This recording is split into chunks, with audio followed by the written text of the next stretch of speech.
नमस्कार, मी जान्हवी सावंत. गुरुकिल्ली यशाची मध्ये आपलं स्वागत आहे. भारतामधल्या बऱ्याच विद्यार्थ्यांची अशी अपेक्षा असते की आपण परदेशात जाऊन शिक्षण घ्यावं, मात्र त्यासाठी नेमकं काय करावं हे समजत नसतं. म्हणूनच आज आपण डॉक्टर होण्यासाठी रशियन विद्यापीठातील संधी या विषयावरती बोलणार आहोत आणि यावर मार्गदर्शन करण्यासाठी आपल्या सोबत आहे डॉक्टर क्षितिज मणेरीकर. सर, कार्यक्रमामध्ये आपलं स्वागत आहे. नमस्कार. तर विषयाला सुरुवात करण्याआधी आपण सरांची ओळख करून घेऊया. डॉक्टर क्षितिज मणेरीकर हे स्मॉलेन्स्क स्टेट मेडिकल युनिव्हर्सिटी 2008च्या बॅचचे गोल्ड मेडलिस्ट आहेत. त्यांनी MBBS, MS, FAMS, FCLS या डिग्री संपादन केलेल्या आहेत. शिवाय सध्या ते कन्सल्टंट ऑन्कोसर्जन आणि ॲडव्हान्स लॅप्रोस्कोपिक सर्जन म्हणून कार्यरत आहेत. आता आपण जाणून घेऊया त्यांनी शिक्षण घेतलेल्या युनिव्हर्सिटीबाबत. स्मॉलेन्स्क स्टेट मेडिकल युनिव्हर्सिटी ही रशियामधील MBBSचं शिक्षण देणारी रशियन सरकारची 105 वर्ष जुनी असलेली महत्वाची युनिव्हर्सिटी आहे.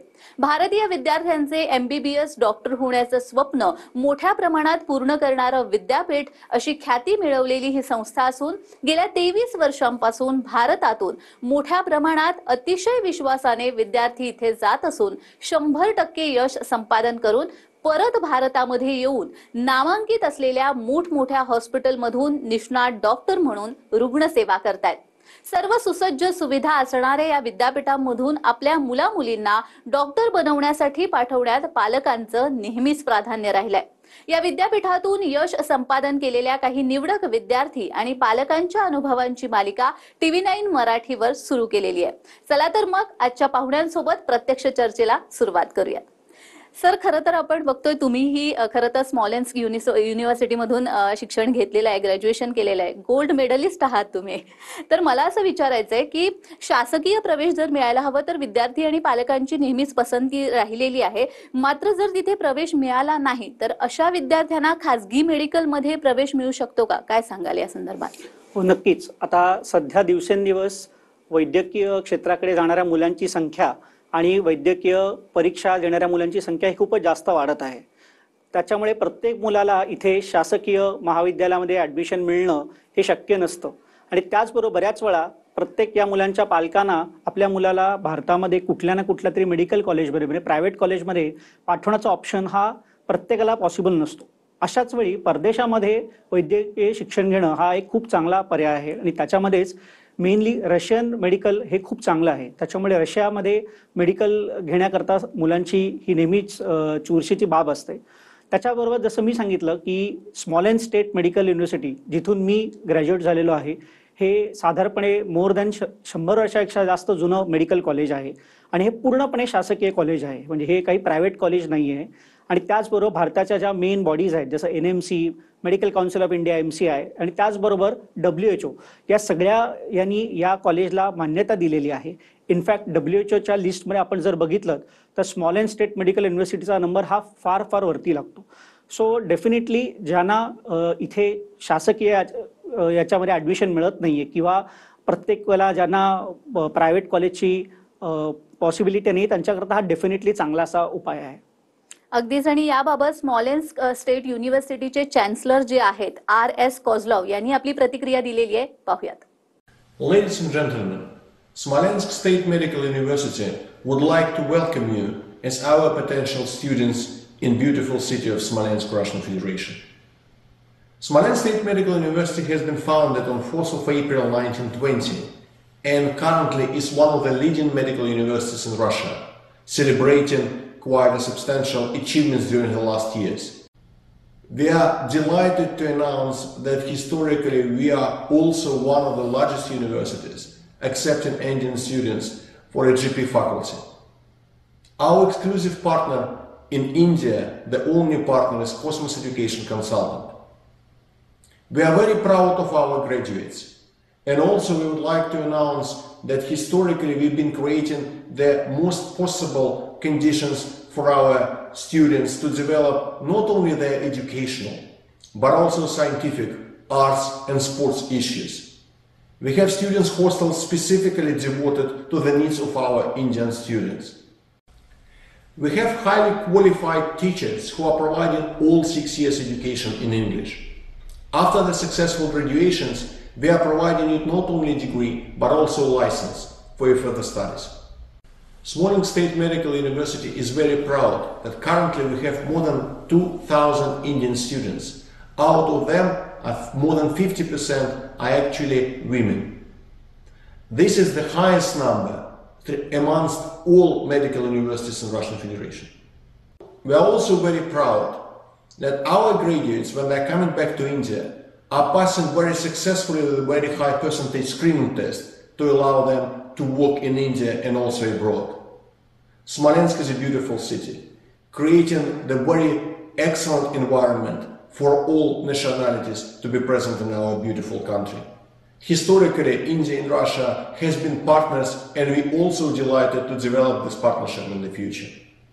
Smolensk State Medical University would like to welcome you as a potential students. See you soon in Smolensk, and thank you. तर सरांनी दिलेली प्रतिक्रिया आपण पाहिलेली आहेत. मला पुढे विचारायचंय की जी मुलं हुशार आहेत मात्र त्यांची आर्थिक परिस्थिती नाही, कारण अर्थात कुठचंही शिक्षण घेण्यासाठी पैसा महत्वाचाच आहे, पण त्यांची आर्थिक परिस्थिती जर नसेल तर वैद्यकीय प्रवेशाला अडचणी येऊ शकतात का? कारण रशियातील दर्जेदार जे शिक्षण आहे ते त्या मानाने कमी पैशामध्ये होतं असं आपण ऐकलेलं आहे, तर त्याबद्दल काय सांगाल? हो, अर्थातच. भारताच्या तुलनेमध्ये रशियातलं एज्युकेशन हे डेफिनेटली त्या मानाने स्वस्तामध्ये होतं, कारण की भारतातल्या प्रायव्हेट कॉलेजच्या फिया ज्या आहेत हे खूप जास्त आहेत आणि प्रत्येकाला त्या परवडण्यासारख्या नसतात. पण जर आपण तेच म्हटलं, जसं आता स्मॉलेन्स्क स्टेट मेडिकल युनिव्हर्सिटीचं आपण बोललो, तर याची फी जी आहे ही साधारणपणे एक $6,000 म्हणजे भारतामध्ये करन्सीमध्ये म्हटलं तर एक साधारणपणे रफली 5 लाखाच्या आसपास असते. आणि महत्वाचं म्हणजे ही फी जी आहे ही ज्या वर्षी तुम्ही ऍडमिशन घेतायत त्या वर्षापासून पुढच्या तुमच्या पूर्ण मेडिकलच्या 6 वर्षाकरता ही तीच असते. सो भारतामध्ये बऱ्याच ठिकाणी फिया या दुसऱ्या वर्षात 3ऱ्या वर्षांत वाढवण्यात येतात, तसं इथे नाही. ही जी फी आहे तुमची पूर्ण 6 वर्ष सेम असते आणि त्याचबरोबर नंतर कुठले ॲडिशनल खर्च किंवा हिडन कॉस्ट असं काही नाहीये. सो जी तुम्हाला फी सांगण्यात येते तीच तुम्हाला पूर्ण पुढच्या 6 वर्षांना आकारण्यात येते. आणि डेफिनेटली भारताच्या प्रायव्हेट कॉलेजच्या याच्यापेक्षा ही फी जी आहे ती खूप परवडण्याजोगी आहे आणि चांगली पण आहे. कमी जशा पद्धतीने तुम्ही सांगितलंय की तिथे शिक्षण हे तसं कमी पैशामध्ये मिळू शकतं, मात्र प्रत्येकालाच असं वाटत असतं की आपण परदेशामध्ये जाऊन शिक्षण घ्यावं. रशियामध्ये डॉक्टर बनण्यासाठीची म्हणून काय प्रोसिजर असते? सो ॲक्च्युली रशियामध्ये मेडिकलसाठी ॲडमिशन घेण्याची पद्धती फार सोपी आहे. काही महत्त्वाच्या गोष्टी आहेत. पहिलं म्हणजे 12वीमध्ये PCB ग्रुपमध्ये फिजिक्स केमिस्ट्री बायोलॉजी ग्रुपमध्ये मोर दॅन 50% असणं गरजेचं आहे. आणि त्याचबरोबर नीट क्वालिफिकेशन, ज्या वर्षी तुम्ही ॲडमिशन घेताय त्या वर्षी तर नीट क्वालिफिकेशन असणं सुद्धा गरजेचं आहे. आणि हे तुम्ही पात्र झाल्यानंतर जसं स्मॉलेन्स्क स्टेट मेडिकल युनिव्हर्सिटी या ठिकाणी तुम्हाला ॲडमिशन घ्यायची असेल तर त्याच्याबद्दलची सगळी माहिती जी आहे ती www.sgmu.info या वेबसाईटवरती आहे. सो कॉलेजचं फी काय आहे, फी स्ट्रक्चर काय आहे, विषय कुठले असतात, तो सर्वसाधारणपणे बाकीचे काय महत्त्वाच्या गोष्टी आहेत, या सगळे डिटेल्स या पूर्ण वेबसाईटवरती आहेत. आणि याचबरोबर कॉस्मॉस एज्युकेशनल कन्सल्टंट जे आहे हे यांच्यामार्फत या कॉलेजमध्ये ॲडमिशन होतात. सो मी इथे सांगू इच्छितो की स्मॉलेन्स्क स्टेट मेडिकल युनिव्हर्सिटीमध्ये कुठलीही ॲडमिशन ही एजंटच्या द्वारे होत नाही. सो कुठलेही एजंट इथे नाही आहेत. जी ॲडमिशन होते ती डायरेक्टली कॉलेजमध्ये होते आणि वाया कॉस्मॉस एज्युकेशनल कन्सल्टंट होते. सो कॉस्मॉस एज्युकेशनल कन्सल्टंट गेल्या 23 वर्षापासून इथे ॲडमिशन करत आहेत, ज्यांचे डायरेक्टर जे आहेत ते डॉक्टर आलोक ॲरन आहेत. सो ही बेसिकली पद्धत आहे आपल्याला जर ॲडमिशन घ्यायची असेल तर. अगदीच तुम्ही आता डॉक्टर आलोक एरोन यांचा उल्लेख केलेला आहे आणि कॉस्मॉस एज्युकेशन कन्सल्टन्सीचे ते डिरेक्टर आहेत, तर त्यांची ही प्रतिक्रिया आलेली आहे, आपण ती पाहूयात. Dear Indian students and parents, a warm namaste from the Smolensk State Medical University, Smolensk, Russia. My name is Dr. Alok Eron. I'm the foreign advisor to the Chancellor of the Smolensk State Medical University, and I'm looking after the admission cell for the foreign students who are going to study in English medium. For this purpose, we have created Cosmos Educational Consultants in India. मैं आपके साथ हिंदी में बात करना चाहूंगा. स्मॉलेन्स्क state medical university की स्थापना सन 1920 में हुई थी और 2020 में इस यूनिवर्सिटी ने अपने 100 साल पूरे किए थे. स्मॉलेन्स्क स्टेट मेडिकल यूनिवर्सिटी में सन 2002 से इंडिया के स्टूडेंट्स का एडमिशन का काम मैं देखता हूं और अब तक स्मॉलेन्स्क स्टेट मेडिकल यूनिवर्सिटी में 5000 से ज्यादा इंडिया के बच्चों का एडमिशन हो चुका है और उनमें से 3000 से ज्यादा इंडिया के बच्चे यहां से ग्रेजुएशन करके निकल चुके हैं। हमारे इंडियन ग्रेजुएट्स दुनिया के करीब करीब सभी देशों में हमारा नाम ऊंचा कर रहे हैं, और वो इंडिया के ग्रेजुएट्स जो यहां से इंडिया वापस जा रहे हैं, उन्होंने भी हमारा सर गर्व से ऊपर किया है, क्योंकि इंडिया के स्क्रीनिंग टेस्ट में हमारे ग्रेजुएट्स 93% का पासिंग परसेंटेज दे रहे हैं फर्स्ट अटेम्प्ट में। इसको कंपैरिजन के तौर पे देखना चाहिए, क्योंकि दूसरी यूनिवर्सिटी से आने वाले जो ग्रेजुएट्स हैं वो 22-23% से ज्यादा का फर्स्ट अटेम्प्ट में पासिंग परसेंटेज नहीं दे रहे। मैं अपने पेरेंट्स की याद में इंडिया के सभी बच्चों को $500 की एक स्कॉलरशिप हर साल देता हूं। इसके बारे में डिटेल में आप हमारी साइट के ऊपर देख सकेंगे। इसके अलावा हर टॉपर बच्चे को भी उसकी पूरी फीस के बराबर स्कॉलरशिप मैं अपने पेरेंट्स की याद में दे रहा हूं। इस समय स्मॉलेंस स्टेट मेडिकल यूनिवर्सिटी में 2000 से ज्यादा इंडिया के बच्चे पढ़ रहे हैं, और उनमें से 1000 से ज्यादा इंडिया की लड़कियां हैं। हमारी यूनिवर्सिटी में 5 हॉस्टल्स हैं, जिसमें से 3 हॉस्टल्स सिर्फ इंडिया के बच्चों के लिए हैं। इनमें गर्ल्स हॉस्टल अलग है, बॉयज हॉस्टल अलग है। हमारे कैंपस में एक इंडियन मेस भी काम कर रही है, जिसमें इंडियन कुक्स के द्वारा 2 तरह का खाना बनाया जाता है, pure vegetarian end non vegetarian. हमारी यूनिवर्सिटी में पढ़ाई का ड्यूरेशन 6 साल है, और सभी 6 सालों में पढ़ाई का मीडियम इंग्लिश मीडियम है। हमारी यूनिवर्सिटी द्वारा दी जाने वाली डिग्री दुनिया के सभी देशों में रिकॉग्नाइज्ड है। ये डिग्री WHO से भी रिकॉग्नाइज्ड है। इंडिया में इंडियन गवर्नमेंट NMC की तरफ से भी ये डिग्री रिकॉग्नाइज्ड है। हमारी यूनिवर्सिटी की डिग्री NMC के सभी रिक्वायरमेंट्स को सेटिस्फाई करती है, including licensing examination. Students and parents, इस बात का ध्यान रखिए कि हमारी यूनिवर्सिटी में एडमिशन सिर्फ और सिर्फ डायरेक्ट एडमिशन होते हैं। हमारी यूनिवर्सिटी हम इंडिया के किसी भी एजेंट को हमारे यहाँ एडमिशन देने के लिए अपॉइंट नहीं करते हैं। हमारी यूनिवर्सिटी में एडमिशन सिर्फ वो स्टूडेंट्स जो यहाँ ऑलरेडी पढ़ रहे हैं, या वो स्टूडेंट्स जो हमारे यहाँ से ग्रेजुएशन करके जा चुके हैं, उनके रिकमेंडेशन से ही हो सकता है। So all Indian students who are willing to join Smolensk state medical university this year, you are most welcome. Best of luck. Doctor Alok Aaron यांची आपण प्रतिक्रिया नुकतीच ऐकलेली आहे।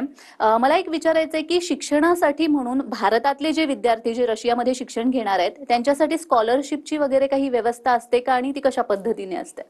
सो बेसिकली रशियामध्ये असं कुठलंही कॉलेज नाही जिकडे शिक्षण घेणाऱ्या भारतीय विद्यार्थ्यांना किंवा दुसऱ्या कुठल्याही देशातल्या विद्यार्थ्यांना कुठली स्कॉलरशिप असते। पण स्मॉलेंस स्टेट मेडिकल युनिव्हर्सिटीमध्ये मात्र ही स्कॉलरशिप आहे, जी Cosmos educational consultant doctor Alok Aaron जे आहेत त्यांच्या आई वडिलांच्या स्मृतीप्रित्यर्थ ही स्कॉलरशिप दिली जाते। आणि 2 प्रकारची स्कॉलरशिप आहे। एक तर प्रत्येक विद्यार्थ्याची फी मध्ये काही पर्सेंटेज हे ऑलरेडी सबसिडाइज केलेले असतात, आणि त्याचबरोबर दरवर्षीच्या मेडिकल एज्युकेशनच्या वर्षामध्ये जी मुलं टॉपर असतात, म्हणजे जे उच्चांक मार्काने पास होतात, त्यांना अजून त्यांची पूर्ण वर्षाची फी जी असते ती माफ करण्यात येते। सो डेफिनेटली जे गरजू विद्यार्थी आहेत किंवा ज्या मुलांची फायनान्शियल थोडे प्रॉब्लेम्स असतात, त्यांना या मिळालेल्या स्कॉलरशिपचा खूप जास्त फायदा होतो, आणि कॉस्मॉस एज्युकेशनल कन्सल्टंट ही गोष्ट गेल्या 23 वर्षापासून करत आहे। अगदीच ज्या पद्धतीने तुम्ही सांगितलंय, मला वाटतं विद्यार्थ्यांचे डाऊट्स बऱ्यापैकी क्लिअर झाले असतील। आपल्याला या विषयावर अजूनही चर्चा करायची आहे, मात्र वेळ झालेली एका छोट्याशा विश्रांतीची। कुठेही जाऊ नका, पाहत रहा गुरुकिल्ली यशाची।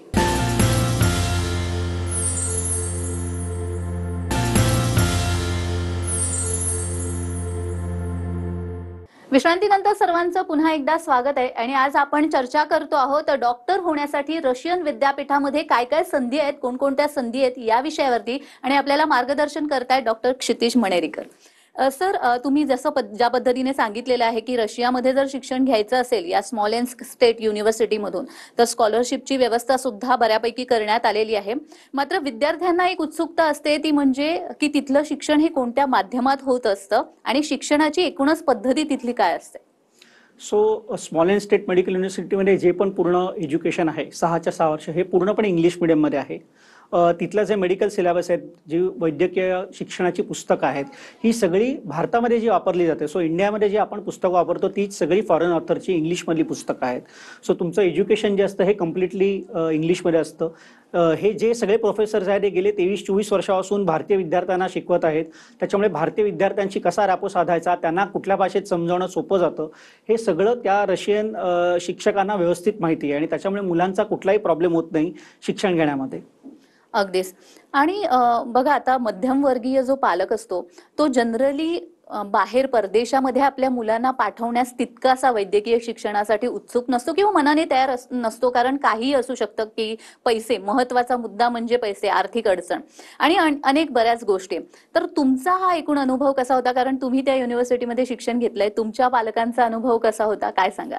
तुम्ही म्हणालात की ऍक्च्युली भारतीय पालक हे फार चिंताग्रस्त असतात जेव्हा आपल्या मुलांना परदेशात पाठवायचं असतं. फायनान्शियली पण बरेच प्रॉब्लेम असतात. पण मी जसं सांगितलं, हे कॉलेज पूर्ण शासकीय कॉलेज आहे, WHO MCI रेकग्नाइज कॉलेज आहे. त्याच्यामुळे भारतामध्ये आपल्याला बँक लोन, एज्युकेशनल लोन हे फार इझिली मिळतं. त्याच्यामुळे पालकांच्या दृष्टीने आणि फी स्ट्रक्चर सेम असल्यामुळे पुढच्या 6 वर्षाचा खर्च जो होणार आहे याची आपल्याला अंदाज आलेला असतो आणि पालक सुद्धा त्या मानाने आपलं पुढचं 6 वर्षाचा आणि शिक्षणाचा खर्च कसा आहे हे आधीपासून विचार करून त्याची हे त्यांना करता येते. आणि त्याचबरोबर जर त्यांचा मुलगा हुशार असेल आणि त्याला स्कॉलरशिप मिळाली तर त्यांचा खर्च अजूनही वाचला जातो. सो या प्रकारे बेसिकली कुठलाही पालक पाठवताना एक तर फायनान्स आणि दुसरी महत्त्वाची गोष्ट जी असते ती म्हणजे सिक्युरिटी. तर मी सांगू इच्छितो की इथे जे पण हॉस्टेल्स आहेत स्मॉलेन्समध्ये ते पूर्णपणे हे भारतीय विद्यार्थ्यांचे हॉस्टेल्स आहेत. मुलींचं हॉस्टेल हे वेगळं असतं, मुलांचं हॉस्टेल वेगळं असतं. प्रत्येक हॉस्टेलमध्ये सिक्युरिटी कॅमेराज आहेत आणि कंटिन्युअसली 24 आवर्स सिक्युरिटी गार्ड असतात. आणि त्याचबरोबर डॉक्टर आलोकरन जे आहेत हे स्वतः तिथेच एका हॉस्टेलमध्ये राहतात. सो त्यांची या सगळ्या मुलांवरती कंटिन्युअसली नजर असते. त्याच्यामुळे मुलं भरकटण्याचे चान्सेस फार कमी असतात. कॉस्मॉस एज्युकेशनल कन्सल्टीचा तुम्ही उल्लेख केला, तर मला विचारा असं वाटतं की आतापर्यंत किती मुलांना त्यांनी वैद्यकीय प्रवेश तिकडे मिळवून दिलेला आहे? साधारणपणे 2002 पासून आजपर्यंत बघितलं तर कमीत कमी एक 2500 ते 3000 मुलं भारतीय तिकडे गेलेले आहेत, ज्याच्यामध्ये साधारणपणे 1000 ते 1100 तर मुली असतील. आणि मी आवर्जून सांगू इच्छितो की दिवसेंदिवस वर्षानुवर्ष ही संख्या वाढत चाललेली आहे. सो ज्या वर्षी मी गेलो 2002 मध्ये आणि आज आपण म्हणालो तर इतक्या वर्षांमध्ये ही संख्या इतकी वाढलेली आहे. सो आपण समजू शकतो जर भारतीय मेंटॅलिटीप्रमाणे माउथ टू माउथ पब्लिसिटी असते. सो कॉलेज चांगलं आहे, शिक्षण चांगलं आहे, सिक्युरिटी आहे, दुसरे कुठलेच प्रॉब्लेम नाहीत, हे असेल तरच ही संख्या वाढली जाऊ शकते. म्हणूनच ही संख्या मुलांची जी वाढलेली आहे, मोर दॅन मला वाटतं 2500-3000 स्टुडंट्स आज तागत या कॉलेजमधून ग्रॅज्युएट झालेले आहेत. तुम्ही एकंदरच ही प्रोसिजर सगळी सांगितलेली आहे की रशियामध्ये या युनिव्हर्सिटीमध्ये कशा पद्धतीने शिक्षण घेतलं जातं, स्कॉलरशिपची व्यवस्था देखील त्या ठिकाणी करण्यात आलेली आहे. मला एक विचारायचं वाटतं की जेव्हा आपण शिक्षण पूर्ण करून भारतामध्ये परततो त्यानंतर इथल्या हॉस्पिटल्समध्ये काम करण्यासाठी किंवा स्वतःचा वैद्यकीय व्यवसाय सुरू करण्यासाठी म्हणून काही एक्झाम्स वगैरे द्याव्या लागतात का, आणि जर द्याव्या लागत असतील तर त्या कशा पद्धतीच्या असतात? तिथून शिक्षण पूर्ण केल्यानंतर इकडे भारतात आल्यानंतर आपल्याला स्क्रीनिंग एक्झाम द्यायची असते. ही दरवर्षी असते एक्झाम. आणि या स्क्रीनिंग एक्झाममध्ये पास झाल्यानंतर तुम्हाला भारतामध्ये इंटर्नशिप करायला लागते आणि मग तुम्ही तुमची प्रॅक्टिस किंवा जिथे पुढचं शिक्षण घ्यायचं ते घेऊ शकता. इथे स्मॉलेन्स स्टेट मेडिकल युनिव्हर्सिटीचा महत्त्वाचा मुद्दा असा आहे की या कॉलेजचा जो स्क्रीनिंग एक्झाम पास होण्याचा रेट आहे हा मोर दॅन 90% आहे. सो दरवर्षी समजा 100 मुलं बसत असतील तर त्याच्यातली 90 मुलं ही एक्झाम पास करतात. जो हा रिझल्ट आपण रशियातला किंवा कुठल्याही दुसऱ्या परदेशातल्या कॉलेजांची कम्पेअर केला तर त्या मानाने खूप जास्त आहे. बाकीच्या ठिकाणी हा रिझल्ट एवढा नाही आहे आणि हा सगळा रिझल्ट हा पूर्ण डिटेल आपल्या वेबसाईटवरती असतो जो आपण बघू शकतो. सो तिथून पास होऊन इकडे आल्यानंतर सुद्धा जे महत्त्वाचं आहे त्याचं सुद्धा प्रशिक्षण जे आहे ते पूर्णपणे तिथे देण्यात येतं, ज्याचा फायदा मुलांना इथे आल्या एक्झाम पास करण्यामध्ये होतो. आणि ही एक्झाम झाल्यानंतर मग पुन्हा आपल्याला काही इंटर्नशिप वगैरे असा प्रकार करावा लागतो का? 1 वर्षाची इंटर्नशिप आपल्याला करावी लागते. सो ते एक्झाम पास झाल्यानंतर आपण जे शासनाने दिलेले हॉस्पिटल्स आहेत त्या संलग्न हॉस्पिटलमध्ये आपल्याला इंटर्नशिप करावी लागते. अच्छा, एवढा सगळा जी माहिती तुम्ही दिलेली आहे, इन्फॉर्मेशन दिलेली आहे, त्यामधून मला वाटतं विद्यार्थ्यांना क्लिअर झालेलं असेल बऱ्यापैकी की तिथल्या युनिव्हर्सिटीमध्ये, रशियन विद्यापीठामध्ये जर आपल्याला वैद्यकीय शिक्षण घ्यायचं असेल तर काय पद्धतीने प्रोसिजर सगळी असते. मला याच माध्यमातून तुम्हाला सांगायचंय की आपल्या विद्यार्थ्यांसाठी आणि पालकांसाठी जर वैद्यकीय शिक्षण त्यांना रशियामध्ये घ्यायचं असेल तर तुम्ही काय सांगाल? डेफिनेटली आता मला हे कॉलेज सोडून सुद्धा 15 ते मोर दॅन 15-16 इयर्स झालेले आहेत. आज मी अतिशय चांगल्या प्रकारे भारतामध्ये कार्यरत आहे. सो मी आवर्जून सांगतो, ज्या पालकांना किंवा ज्या मुलांना भारतामध्ये कुठल्याही कारणामुळे ॲडमिशन घेता येत नाही आहे किंवा मिळत नाही आहे, त्यांच्याकरता स्मॉलेन्स स्टेट मेडिकल युनिव्हर्सिटी हा खूप चांगला ऑप्शन आहे, जो कम्प्लिटली एजंट फ्री आहे. कुठलाही याच्यामध्ये एजंट समाविष्ट नाही आहे. कॉलेजबद्दलची सगळी माहिती आपल्या वेबसाईट www.sgmu.info याच्यावरती आहे. आणि डॉक्टर आलोक एरोन, जे कॉस्मॉस एज्युकेशनल कन्सल्टंटचे डायरेक्टर आहेत, हे प्रत्येक मुलाला गेली कित्येक वर्ष गायडन्स देत आहेत. ते स्वतः तिथे असल्यामुळे प्रत्येक मुलांवरती त्यांचा होल्ड आहे. मुलांचा स्टुडंट व्हिसा घेऊन देण्यापासून त्यांची भारतातून रशियाला जाण्याची सोयी असेपर्यंत आणि मुलीला तिथे सेटल करण्यापर्यंत त्यांचे रिझल्ट जे आहेत ते पालकांना कळावेत, की आपला मुलगा किंवा मुलगी काय करत आहे, ही प्रगती कळावी, याच्याकरता ते रिझल्ट दर 6-6 महिन्यांनी पालकांपर्यंत पोहोचवणं, या सगळ्या गोष्टी गेली बरेच वर्षांपासून करत आहेत. आणि म्हणूनच दरवर्षी ही जी संख्या आहे वाढत आहे. तर आणि याचबरोबर तुम्हाला अजून कुठली माहिती पाहिजे असेल तर सध्या तिथे शिकणारी मुलं जी आहेत किंवा तिथून पास आउट झालेले आहेत, हे सगळे इन्फॉर्मेशन सेंटर म्हणून या मुलांचे किंवा त्यांच्या पालकांचे नंबर देखील आपल्या वेबसाईटवरती आहेत. तुम्ही कोणालाही फोन करून फर्स्ट हँड इन्फॉर्मेशन घेऊ शकता. सर, खरंच तुम्ही इतकी सुंदर माहिती दिलेली आहेत आणि त्यामुळे मला वाटतं बऱ्याच विद्यार्थ्यांना आता त्यांचं जे विद्यापीठामध्ये बाहेरच्या विद्यापीठामध्ये जाऊन शिकण्याचं जे स्वप्न आहे ते अर्थात पूर्ण होणार आहे. आणि अर्थात तुम्हाला जर काही माहिती हवी असेल तर तुम्ही ती त्यांनी जी वेबसाईट सांगितलेली आहे त्या वेबसाईटच्या माध्यमातून घेऊ शकतात. सर, तुम्ही इथे आलात आणि खूप छान असं मार्गदर्शन केलेलं आहे, त्याबद्दल खरंच तुमचे धन्यवाद. धन्यवाद. तर गुरुकिल्ली यशाची या कार्यक्रमामध्ये आज आपण इथेच थांबतोय. पुन्हा एकदा भेटणार आहोत एका नवीन विषयासह. तोपर्यंत पाहत रहा TV9 मराठी.